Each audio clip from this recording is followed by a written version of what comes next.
Dajahao, my name is Garrick, and welcome back to Taiwan, Lao Wai. It is once again time to continue our mission Michelin, our journey to eat at every Michelin-recommended restaurant in Taipei. And I've just realized that's going to be even more challenging than I thought, because, of course, the Michelin Guide changes every year. See, back when I started this big experiment, I made a list of every Michelin-recommended restaurant in Taipei on their guide, so I could have, like, an easy list to look back on and see what have I completed, what do I still need to hit, where is everything. That was about 2 years ago, and of course that list is out of date now. A whole bunch of new restaurants have opened up and gotten the Michelin seal of approval, and some places that were on the Michelin recommended are no longer for some reason. I'm pretty sure at least a couple places I have already visited no longer have the Michelin seal that they had when I visited. Now that doesn't mean don't go check them out. Every restaurant I visited for this journey so far has been incredible, whether or not it still has the official signature or not, or whatever. But yes, keeping up with the current state of the Taipei Michelin Guide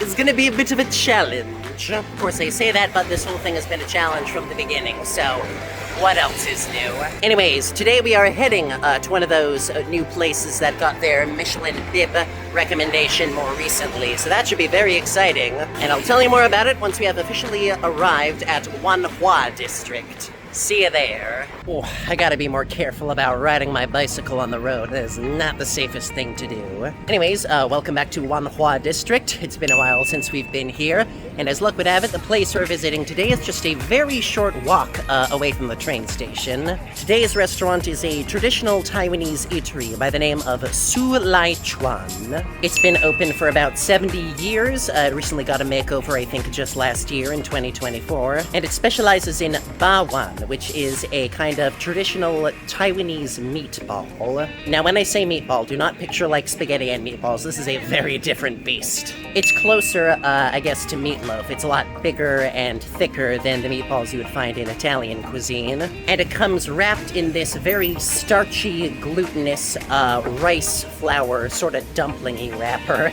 So I guess you could think of it kind of like a big meatball dumpling, but you do eat it with, like, a spoon and stuff. It is not like, you know, you pick it up with your chopsticks and eat it. It's too big for that. I'm probably explaining this badly. Whatever. You will see once we have it in front of us and are eating it. Which should hopefully be soon, because it is 1 o'clock right now. I have eaten nothing all day. I am starving. So I say let's get ourselves over to Chuan and let's have ourselves some tasty food.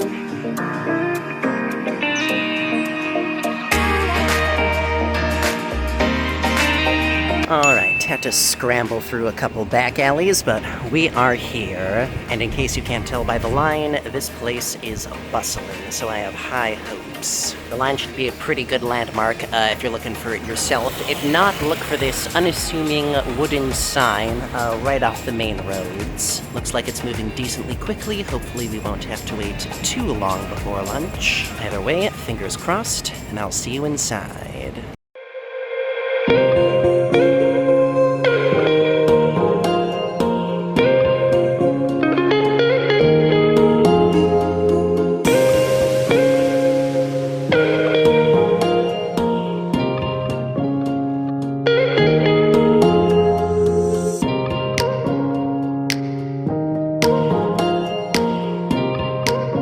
Took us about 15 minutes to get inside, and just in time the line started getting ridiculously long, like right after we joined. So we snuck in at pretty much the perfect time. I got myself 3 things off the very small menu.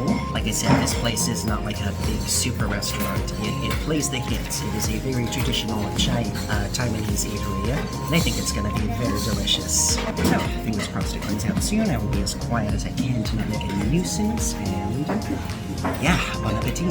And what do you know, less than 2 minutes in, my Taiwanese meatball has arrived. You can see it's wrapped in this very starchy rice paper flour. All the meat and other filling stuff is inside. The cilantro on top is very traditional as well. I'm not sure if I have the gene that makes cilantro taste like soap to me. I keep forgetting every time I try it. And once you know it, the rest of the food is here already too. So I'm pretty sure this is a taro cake, or wait a second, oh, hang on a moment. No, I was mistaken. This is the meatball. You can see it's got a bit more of a wrapper to it. This right here is the taro cake. It's like mashed taro all together, but they've got the same kind of sauce on them by the looks of it. And then we got a soup as well. Not entirely sure what kind. Google Translate did not translate it perfectly, but it looks like some sort of pork bone broth, which would not surprise me. All in all, this is looking really god-dang delicious. So, let's dive in, shall we? Alright, we're gonna start by cracking open this meatball, and there inside, you can see all that ridiculous filling. There's the big chunk of meat there. I think it's also got like mushrooms and bamboo shoots and things like that. It's gonna be very messy to eat with one hand, so we're just gonna have to take it piece by piece, yeah? That's the bamboo. Let's get some of this meat as well. Very mild by Taiwanese flavor standards, I would say. Let's get this big fat mushroom in my gullet.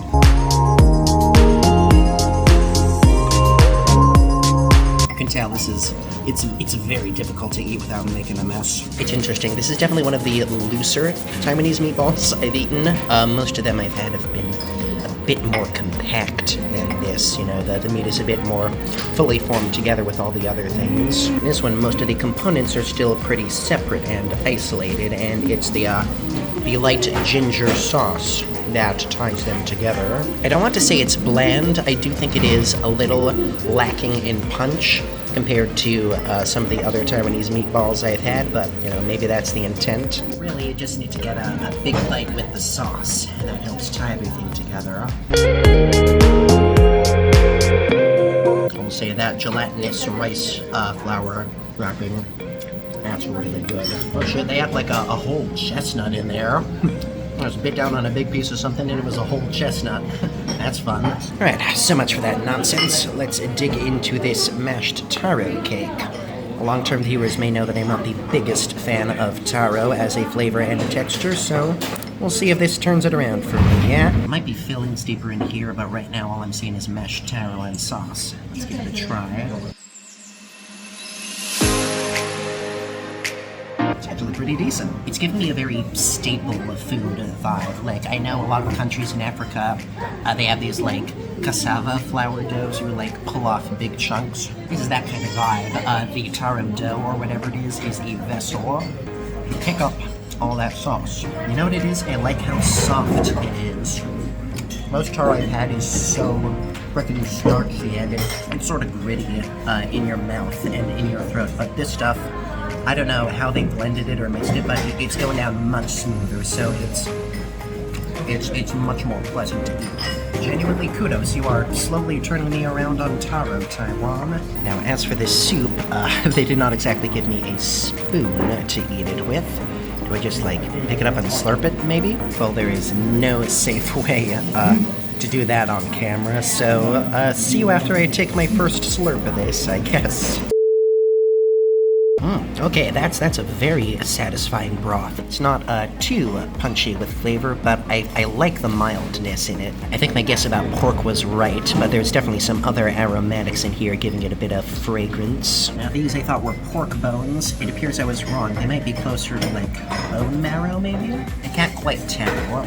Whatever it is, it's definitely chewy and a little bit sour. The overall flavor profile is very funky in an interesting way. I don't think I've ever had anything that quite tastes like this, but it's fun. Very interesting lunch overall. I'm gonna put my phone down and finish without making a nuisance of myself. See you when the belly's full. Oh, hello. We've also got like little barley grains at the bottom of this soup. That's interesting. Well, my stomach is certainly happy right now. Cannot stress enough how fast and efficient that was too. Like, it might have taken me 15 minutes to actually get in the restaurant, but once I got in and ordered, the food showed up in like 2 minutes maximum. So clearly they have like big batches of this stuff, keeping warm in the back, ready for the next customer. I can't say it was my favorite meal that I've ever had at a Michelin restaurant, but it was very tasty and filling. This is probably the most traditionally Taiwanese thing I've shown you on this channel so far. All these foods are super traditional, super old school, so they're definitely not quite lined up with what you might expect from a more modern tourist experience. But they're not trying to be, so while they're not my favorite thing in the world, they definitely do their job well, and I do not regret paying this place a visit. It helps that it's cheap too. Those 3 dishes cost me 145 NTD, which is perfectly acceptable for a lunch that good. Overall, very good stuff. That's all from me today. I'm definitely going to try to do more Michelins more frequently because, honestly, this is one of the favorite things I do regularly on this channel. I love finding new food and new cuisine to explore, so definitely expect a few more videos like this coming down the pipeline. Also, we're walking through a market right now and just want to take a moment to stop and appreciate this crab. Look at that crab. My goodness. Alright, that's it for me. Thank you once again for joining me at Taiwan Lao Wai. Be sure to like, comment, subscribe, smash the bell, share with your friends, all that good stuff. And as always, I'll see you next time. 再见. Bye-bye.